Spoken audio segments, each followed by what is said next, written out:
কোনো মন্ত্রী MP mayor হওয়ার জন্য আমি রাজনীতিতে আসি নাই।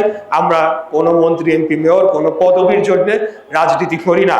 আমাদের নেতা দেশনায়ক তারেক রহমান, ওনার নেতৃত্ব এবং ওনার পরামর্শ এবং ওনার যে আদর্শ, সেই আদর্শকে আমরা বুকে ধারণ করি। রাজনীতি করতে এসেছি, নির্বাচনে একটা জয়ও থাকে, পরাজয় থাকে। সেটা থেকেও বড় বিষয় হলো আমার কমিটমেন্ট, আমার আপনাদের প্রতি ওয়াদা, আমার আপনাদের প্রতি প্রতিশ্রুতি। সেটা হচ্ছে একটা যে কথাগুলো বললাম, যে অধিকারগুলো বললাম, সেটা প্রতিষ্ঠা করা। এর পাশাপাশি রাজনীতির মাধ্যমে একটা বসবাসযোগ্য নগরী গড়ে তোলা। এই নগরীর যে বিশাল সমস্যা রয়েছে, আপনাদের এই 38 নম্বর ওয়ার্ডের কথাই যদি ধরি, এখানে অনেক সমস্যা রয়েছে। রাস্তাঘাটের সমস্যা, যানজটের সমস্যা, ময়লা ধুলা বালি আবর্জনা দূষণ, গ্যাসের সমস্যা এবং জলাবদ্ধতার সমস্যা। বৃষ্টির মৌসুমে কি পরিমাণ এখানে নাজেহাল হতে হয় বাসিন্দাদের, সেই সকল বিষয়গুলা আমরা অবগত রয়েছি।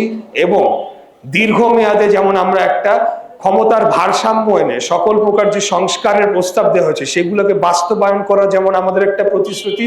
এর পাশাপাশি দৈনন্দিন যে সমস্যাগুলো রয়েছে, সেগুলো একটা আমাদের বাংলাদেশ জাতীয়তাবাদী দলের 31 দফার মাধ্যমে আমরা পরিষ্কার করে তুলে ধরেছি আমাদের প্রতিশ্রুতিকে।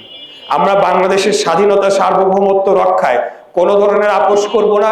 বাংলাদেশের যে ভূখণ্ড, আমাদের যে বর্ডার, সীমান্ত, এটিকে রক্ষার জন্য বাংলাদেশ জাতীয়তাবাদী দল শহীদ রাষ্ট্রপতি জিয়াউর রহমানের আদর্শ বুকে ধারণ করে এবং আমাদের নেত্রী দেশনেত্রী বেগম খালেদা জিয়ার আদর্শকে বুকে ধারণ করে আমাদের নেতা দেশনায়ক জনাব তারেক রহমানের নেতৃত্বে বলিষ্ঠভাবে এই দেশকে পাহারা দেওয়ার জন্য আমরা সকল সময় প্রস্তুত রয়েছি ইনশাআল্লাহ।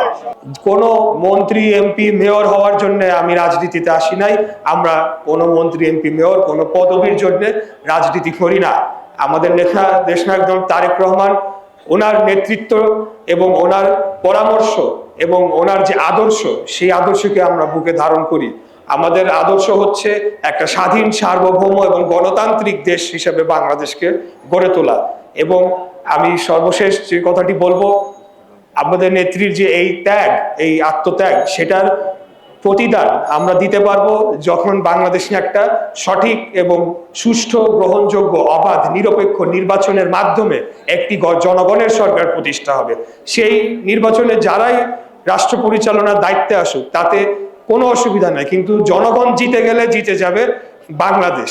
জনগণ জিতে গেলে আমরা আমাদের যে লক্ষ্য, আমাদের যে উদ্দেশ্য, যে এই বাংলাদেশকে আগামী 50 বছরে আমরা জীবিত থাকবো না, কিন্তু একটা এমন ভিত্তি রচনা করে দিতে চাই যার মাধ্যমে বাংলাদেশকে এই অঞ্চলের সবচাইতে শক্তিশালী রাষ্ট্র হিসেবে আমরা প্রতিষ্ঠা করতে পারি।